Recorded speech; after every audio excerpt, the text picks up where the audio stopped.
Magandang umaga po mga ka-STL. Narito na po ang resulta ng STL Bataan para sa araw na to, first draw December 13, 2024. Araw ng Biyernes. Naway ang mga natayaan nyo pong mga numero kanina ay manalo nawa ngayong umagang ito 11 AM. Kaya kunin nyo na po ang inyong mga tickets. Narito na po ang resulta.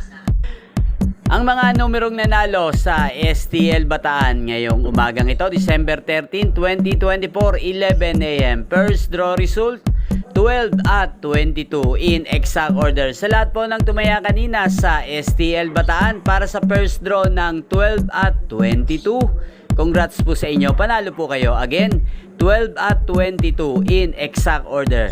At shoutout po natin ngayong umagang ito sa STL Bataan si Ate Malu. Ate Malu ng Bataan, shoutout po sa iyo. Naway nasa mabuti ka pong kalagayan. Sana ang mga tinatayang mong mga numero sa Bataan ay manalo na sana ngayong umagang ito. At sa lahat po ng mga taga Bataan dyan, shoutout po sa inyo. Inyo pong napanood ang resulta ng STL Bataan sa channel na to, Roderick Hernandez TV. Maraming salamat po sa patuloy nyo pong panonood at pagsuporta sa aking channel. Magkita-kita pong muli tayo mamayang alas 4 ng hapon dito po sa channel na to. Thank you for watching.